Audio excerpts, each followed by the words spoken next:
Trans 7 boikot Gus wis jelas untuk pamflet disebar, boikot ditutup ae. Trans 7 diboikot ditutup. Mungkin duit dicacah kuwi nggih kantor Gus Ikdam official.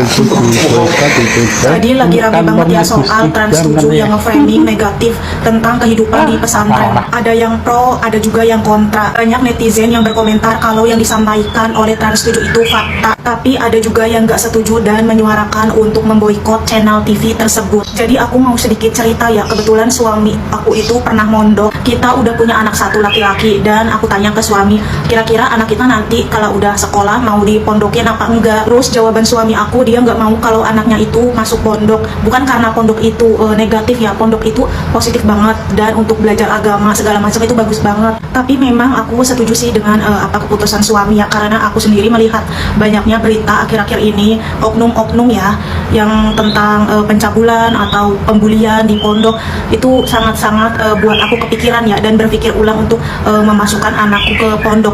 Mungkin kalau untuk belajar agama di dekat rumah juga banyak masjid dan guru-guru ngaji ya. Paling penting itu jadi kita bisa memantau setiap saat anak kita gitu loh. Untuk masalah adab dan akhlak, kita sebagai orang tua itu yang paling penting dan bertanggung jawab untuk mendidik anak-anak kita. Tapi balik lagi itu jadi hak setiap orang masing-masing ya. Menurut kalian gimana guys dengan berita yang akhir-akhir ini lagi sekarang viral? lagi gunjang ganjing, lagi rame-ramenya.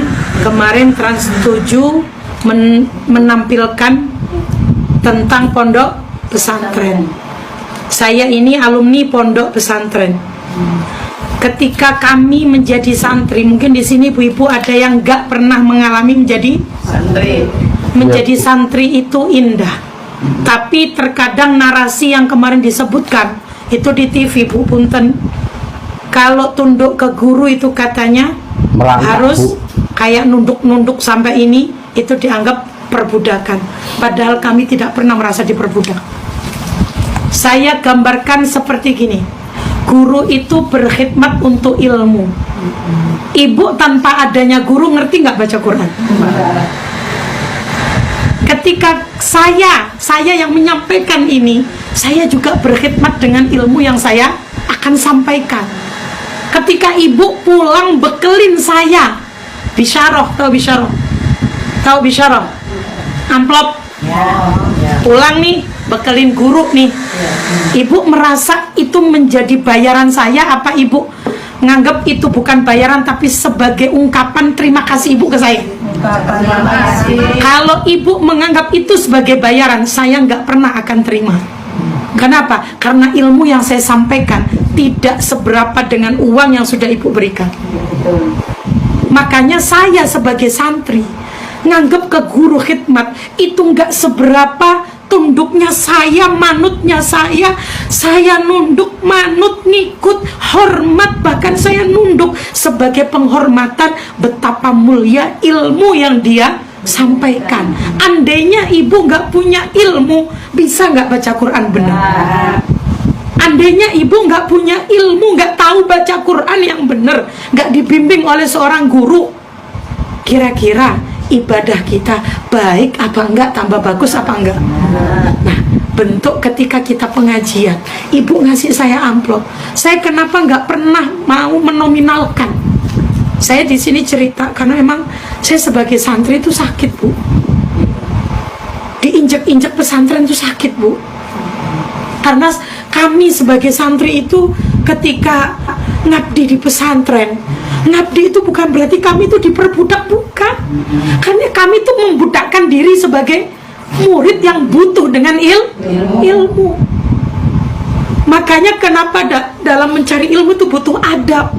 Salah satu adab itu memandang guru itu benar tulus dengan cinta dan merendahkan diri, tidak menghina kepada guru. Karena salah satu kenapa kami santri, saya tuh kadang-kadang Bu miris sekarang itu, orang pacaran ngasih hadiah ke pacarnya dianggap itu romantis, tapi seorang murid ngasih hadiah mobil ke guru umpama, ke kiainya, itu dianggap katanya kiainya hajar.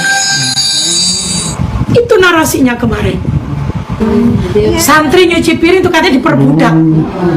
Dan dia cerita begini, saya sedih. Saya hari ini bisa nyampein ilmu ke ibu, itu lantaran saya dapat ikhlas ridhonya guru saya. Saya dikasih mudah mencerna ilmu, menyampaikan ke ibu-ibu. Saya ketemu sama ibu-ibu, ibu-ibu betah ngaji sama saya. Itu sebab saya dikasih ilmu sama guru. Sesuatu yang jelek itu dianggap baik. Sekarang gini deh, kenapa saya ketika jadi guru, kenapa saya pakai gelang? Kenapa saya pakai perhiasan? Karena saya nggak mau seorang murid, terkadang kita ini sebagai guru nggak punya apa-apa, direndahkan oleh muridnya. Seorang kiai kalau nggak punya harta yang bisa dilihat, akan terus dianggap sebagai apa? Itu kiai hidupnya miskin, makan boleh dari minta. Makanya kenapa pesantren itu harus mandiri, punya ekonomi, punya usaha. Tapi kiai itu ketika punya usaha, bukan dimakan oleh perutnya sendiri, tapi dia pikirkan bangun karakter anak-anak biar masa depannya tertolong. Itu yang saya rasakan.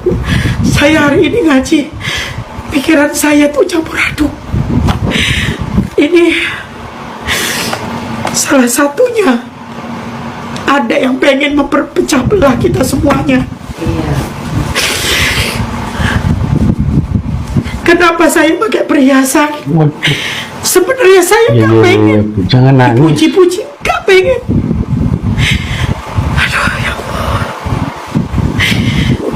Tapi seorang guru selalu salah terus di hadapan orang yang memandang rendah terus. Jadi kita bisa menjadi orang yang siap menghadapi segala ujian, tantangan dalam hidup di dunia ini. Betul gak, Bu?